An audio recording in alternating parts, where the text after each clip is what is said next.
उनकी पूरी ज़िंदगी ज़िंदगी नहीं बल्कि एक दर्द की दास्तां थी जो उनकी मौत पे ही मुकम्मल हुई।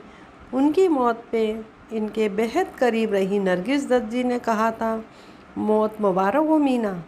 अपनी दमदार अदायगी और बेपनाह खूबसूरती से लोगों को अपना दीवाना बना देने वाली वो अदाकारा मीना कुमारी, जिन्हें हम सब ट्रेजेडी क्वीन के नाम में जानते हैं। इनका जन्म 1 अगस्त 1933 को मुंबई में हुआ था। शोहरत की बुलंदियां छूने वाली अदाकारा मुफलिसी के ऐसे दौर से गुजरी जब अस्पताल में इलाज के लिए पैसे भी न थे। उनकी मौत के बाद अस्पताल का बिल मीना जी के एक प्रशंसक डॉक्टर ने चुकाया था। मीना शायद पहली अदाकारा होगी जिन्हें शोहरत, दौलत और अपने प्रशंसकों का भरपूर प्यार मिला, पर अपनी निजी ज़िंदगी में मरते दम तक सच्चे प्यार को तरसती रहीं। जिस पे भी यकीन किया उसी से उन्हें धोखा मिला था। अपनी कामयाबी का जरिया बनाया निजी ज़िंदगी में मिले धोखों ने उन्हें तोड़ कर रख दिया और उन्होंने अपने आप को शराब में डुबो दिया। मीना कुमारी का असली नाम महजबी बानो था।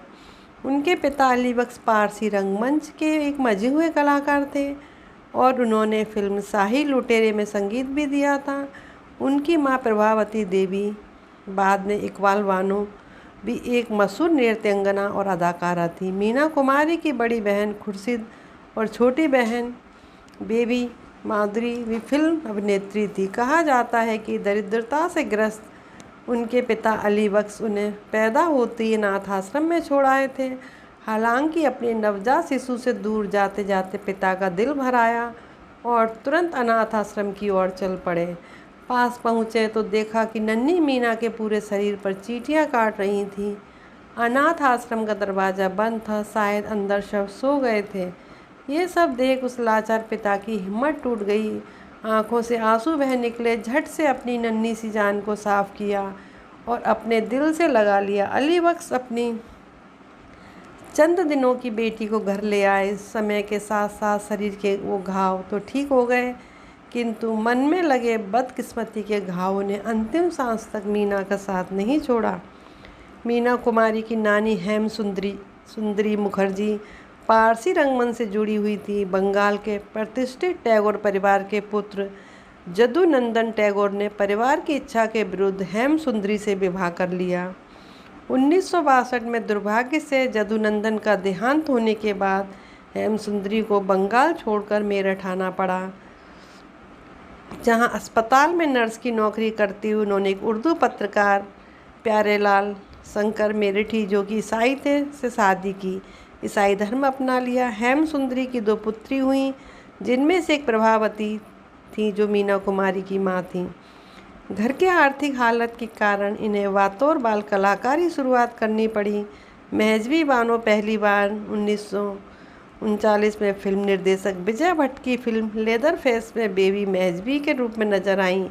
1940 की फिल्म एक ही भूल में विजय भट्ट ने इनका नाम बेबी महजबी से बदलकर बेबी मीना कर दिया।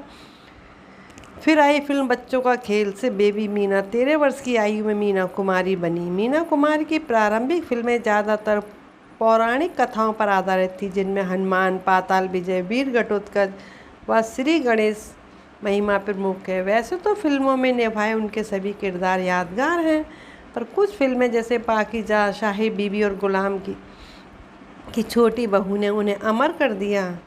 वर्ष 1962 में तो मीना को साहब, बीबी और गुलाम में चुप रहूंगी और आरती फिल्म के लिए सर्वश्रेष्ठ अभिनेत्री के 3 नामांकन एक साथ मिले। फिल्म बेजू बावरा के बाद मीना को कमाल आमरोही में अपना भविष्य दिखा और वे दोनों नज़दीक आ गए। बाद में निकाह भी कर लिया, लेकिन वे कमाल की दूसरी पत्नी ही रहीं। उनके निकाह के एकमात्र गवाह थे जीनत अमान के पिता अमान। दोनों की शादीशुदा ज़िंदगी 10 सालों तक ही चली। वर्ष 1966 में आई फिल्म फूल और पत्थर के नायक धर्मेंद्र से मीना की नज़दीकियाँ बढ़ने लगीं। जहां मीना स्थापित कलाकार थी, वहीं धर्मेंद्र खुद को स्थापित करने की कवायद कर रहे थे। ऐसे में मीना का मजबूत दामन झट से थाम लिया। दोनों के अफेयर की खबरें सुर्खियां बनने लगीं। इसका असर मीना और कमाल के रिश्ते पर भी पड़ा। कहते हैं जब दिल्ली में तत्कालीन राष्ट्रपति डॉक्टर राधाकृष्णन से एक कार्यक्रम में मीना कुमारी मिली तो राष्ट्रपति ने पहला सवाल यही पूछा कि तुम्हारा बॉयफ्रेंड धर्मेंद्र कैसा है। इसी तरह फिल्मकार महबूब खान ने महाराष्ट्र के गवर्नर से कमाल अमरोही का परिचय यह कहकर दिया कि ये प्रसिद्ध स्टार मीना कुमारी के पति हैं। कमाल अमरोही ये सुनकर आग बबूला हो गए। धर्मेंद्र मीना के चर्चे भी उन तक पहुंच गए थे। उन्होंने पहला बदला धर्मेंद्र से ये लिया कि उन्हें पाकीज़ा से आउट कर दिया और उनके स्थान पर की एंट्री राजकुमार की एंट्री हो गई। कहा तो यहाँ तक जाता है कि फिल्म रजिया सुल्तान में उन्होंने धर्मेंद्र को रजिया के हफ्शी गुलाम प्रेमी का रोल देकर एक तरह से जलील करने का ही काम किया था। मीना की बढ़ती शोहरत, धर्मेंद्र से नज़दीकी और कमाल का सक्की शुआब की वजह से मीना और कमाल में अलगाव हो गया था। पाकीज़ा को बनने में 17 साल लगे। वजह था कमाल और मीना का अलगाव। लेकिन मीना जानती थी कि फिल्म पाकीज़ा कमाल अमरोही का कीमती सपना है, इसलिए उन्होंने इसकी शूटिंग बीमारी के दौरान भी की। उस दौरान वे पूरी तरह बदल गई थी। वे गुरुदत्त की साहेब बीवी और गुलाम की छोटी बहू पर्दे से उतरकर मीना की असली ज़िंदगी में समा गई थी। वे छोटी छोटी बोतलों में विदेशी शराब भरकर पर्स में रखने लगी। मशहूर बॉलीवुड अभिनेता अशोक कुमार मीना कुमारी के साथ कई फिल्में कर चुके थे। मीना का इस तरह से खुदकुशी करने की बात उन्हें रास नहीं आ रही थी। वे होम्योपैथी के अच्छे जानकार थे। वे मीना के इलाज के लिए आगे आए, लेकिन जब मीना को ये जवाब सुना, दवा खाकर भी मैं जीऊँगी नहीं, ये जानती हूँ मैं, इसलिए शराब के कुछ घूंट गले के नीचे उतर जाने दो, तो वे भी सहम गए। वर्ष 1956 में मुहूर्त से शुरू हुई पाकीज़ा आखिरकार 4 फरवरी 1972 को रिलीज हुई।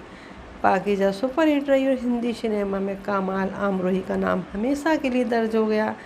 लेकिन पाकीज़ा के रिलीज़ के कुछ ही दिनों बाद 31 मार्च 1972 को मीना कुमारी चल बसी। मीना कुमारी न सिर्फ अच्छी अदाकारा थी बल्कि बेहतरीन शायरा और गायिका भी थी। उन्होंने बतौर बाल कलाकार फिल्म बहन में गाना गाया। इसके बाद दुनिया एक शराय पिया, घर आजा और बिछड़े बलम, पिंजरे के पंछी में गाने गाए। वो पाकीज़ा में भी सह गायिका थी। फिल्म के 16 गाने बनाए गए थे पर फिल्म में सिर्फ 6 गाने रखे गए। बाद में 1977 में बाकी 9 गानों का एक एल्बम पाकीज़ा रंग व रंग के नाम से रिलीज़ किया गया। गुलजार को अपने बहुत करीबी मानती थी, इसलिए गुजर जाने पर मीना कुमारी की शायरी की किताब जो उन्हें सबसे प्यारी थी उसे छपवाने का जिम्मा उन्होंने अपनी वसीयत में गुलजार के नाम छोड़ा। 31 मार्च 1972 गुड फ्राइडे वाले दिन दोपहर 3:25 पर महज 38 वर्ष की आयु में मीना कुमारी ने अंतिम सांस ली। उन्हें बम्बई के मझगांव स्थित रहताबाद कब्रिस्तान में दफनाया गया था। मीना कुमारी अपनी लिखी इन पंक्तियों को अपनी कब्र पर लिखवाना चाहती थी। वो अपनी ज़िंदगी को एक अधूरे साज, एक अधूरे गीत, एक टूटे दिल परंतु बिना किसी अफसोस के साथ समाप्त कर गईं। धन्यवाद।